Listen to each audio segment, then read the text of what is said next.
While I am waiting for parts to arrive so I can continue building TinyPICO panels, I want to look at putting together some type of ad hoc part system that sits over here. So what's nice about these machines is you can actually put in some ad hoc parts. So what you can do is put some cut tape down in strips and then tell the actual software that it's another feeder line, but it knows that it's not going to be using the pull pin to drag it along. What you actually do is you say, this is the start of the part, this is the end of the part, this is how many parts there are. You give the part a rough dimension as well, and you tell it what it is, and then it can include it as part of the pickup for your boards. Now, because I'm only using a small section here for my panels, no matter what board I'm making, all my panels are generally 100 by 100, I can use all of this space here for parts pretty much as far back as the head will go. Now, what I need to be careful of though is, firstly, parts can't be more than 5mm high from a clearance point of view as the head's moving around. But also, more importantly than that, is the needle system at the back here behind the two nozzles where the needle pops out. Now obviously we're not using any needle, but that actually sits quite low. It sits much lower than the nozzles do. So I need to make sure there's enough clearance moving around here that the head doesn't smash into anything that's holding the plate down. I'm not quite sure if I'm going to be able to solve that with a laser cut piece, because to screw them in there's going to be a head of the bolt sitting higher than the plate, and obviously with laser cutting I can't really countersink easily. So I have designed something in Fusion. It's probably over-engineered. We'll find out soon enough. Let's go laser cut it. It may work, it may not. It may have the clearance I need, it may not. Let's find out.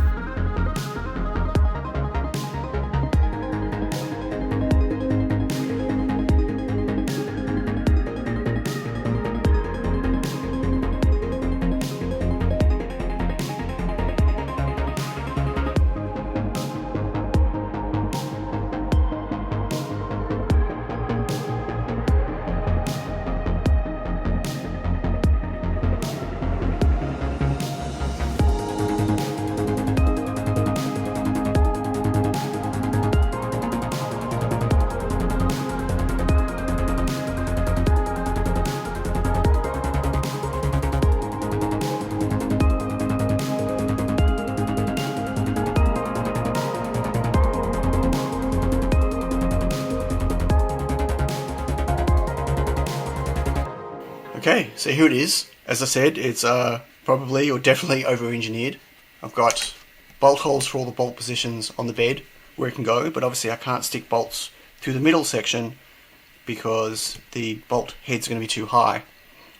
I have tried for this front corner one to do a laser etched countersunk hole.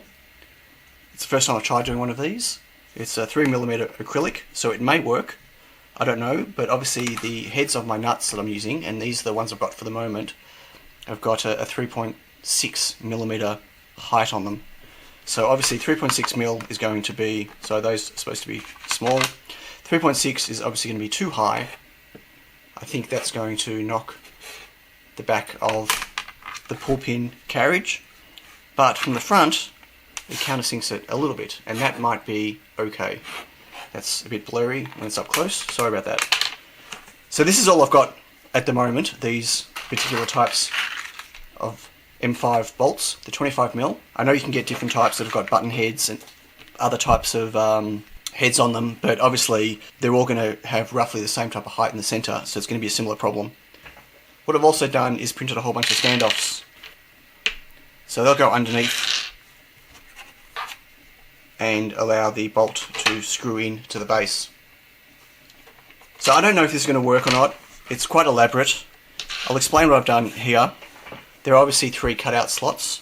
They're for parts that are quite deep because it can't protrude off the bench. And then what I've also done is etched some of these sections here for paper strips. So one of the things I could do with paper strip is just put them on the bed and try to tape them down. But the problem with that is getting them exactly straight. Right? I mean, admittedly, you can turn around and have, if it was on a slight angle, you tell at the start and the end point and how many parts, that might still pick them up okay, but all the parts will be rotated. So what I thought was, if I etched into this panel, so the actual paper tape, which will go this way with the pull pins up, could actually sit inside and I can use double-sided tape to hold it there, but this gives me my guide to make it straight, and it makes it almost flush. Now with the double-sided tape inside, it might rise it a bit, but that's okay, because it's still going to allow me to stick tape down super straight. And if I do the double-sided tape, I can just peel it off and put the next piece on as it gets to the end of the part. So I've got 8 positions for paper tape, and the idea is I'll be putting 0603 and 0805 parts on here, or at least 0603 for now, I guess. I've got different caps and resistors that need to go on there for my shields. I could also just make multiple boards, I guess, for different types of production. For instance, I could make one for my Reflow Master where it's all 0805 parts. Now the reason I've got this cutout section is for parts like this. These are the holders for the LIS accelerometers that I use. They're a 12-inch tape, so it's wider, and as you can see, they stick down at the bottom. So the idea is these can fit like this, and they can just get taped down. Actually, that will go in this one. I apologise. They fit inside here. So this is for wider again. This would be for my speakers, for instance, for the audio. So that would sit there. I could tape that down, and it sits flush. The same with my little amplifiers. They could also sit like that. And all I have to do is stick them down. I have to be able to remove the tape though, so that's going to be a bit of a problem, and the tape has to be off for the whole strip, obviously.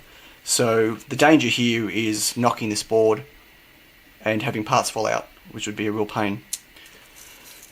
So I'm a bit worried about putting all this together. I don't know if it's going to work. I don't know if there's going to be enough clearance. So the only way really to find out is to stick it on the machine and screw it in without any parts and see if the head can move around and doesn't smash into anything.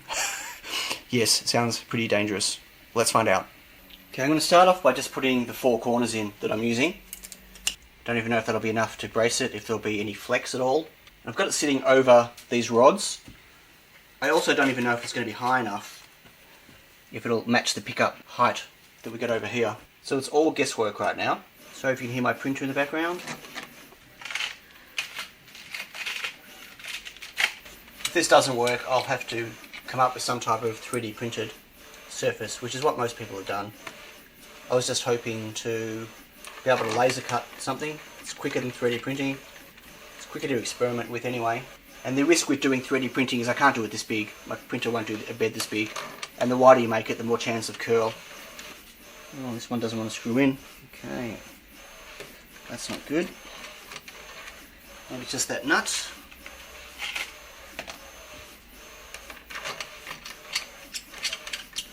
No. Okay, so there might be a problem with that hole. So is there any... Okay, there's not a lot of flex here. Not as bad as I thought it would be. The other thing I was thinking of doing is 3D printing some standoffs that fit under here that click in, so these holes are a bit smaller. Right, so I could actually put them in and just glue them in, and that will support these areas.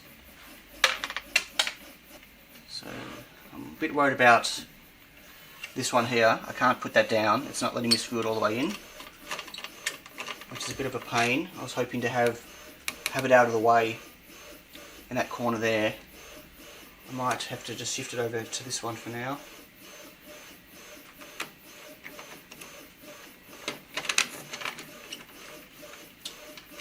Okay.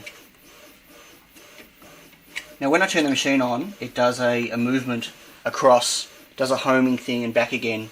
So I'm going to try doing that and seeing what happens. Now this one here, because it's at the front, that's why I tried countersinking this one, but it looks like my bolts are too long and it's not going to go down low enough. It's like 25 mils is too tall. Either that or there's just a problem getting it further in.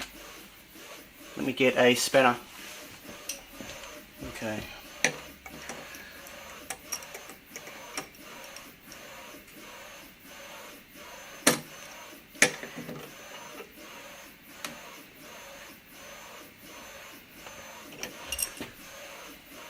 It looks like they're too tall. So that is going to be a bit of a potential problem.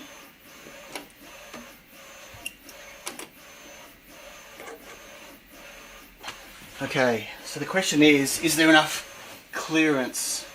I think there is. Even with the way they are now, I'd probably have to make some slightly taller standoffs. Possibly.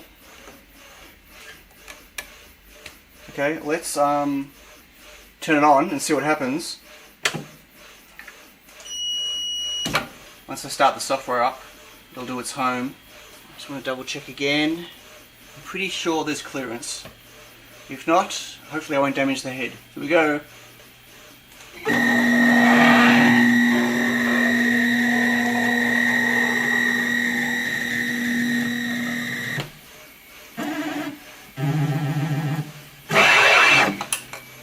So we have about 4 mil of clearance, which I think is okay. I'd still like to get some shorter bolts, because I could probably get them down about 1 mil. I know it's not a lot, but I think that might work. So, fantastic. Next, I need to work out how I'm going to configure the parts on here, and how I'm going to take them down, and how I'm going to program them in. I can't remember how many slots there are that I can program in. There's either 9 or 12 unique slots I can put in.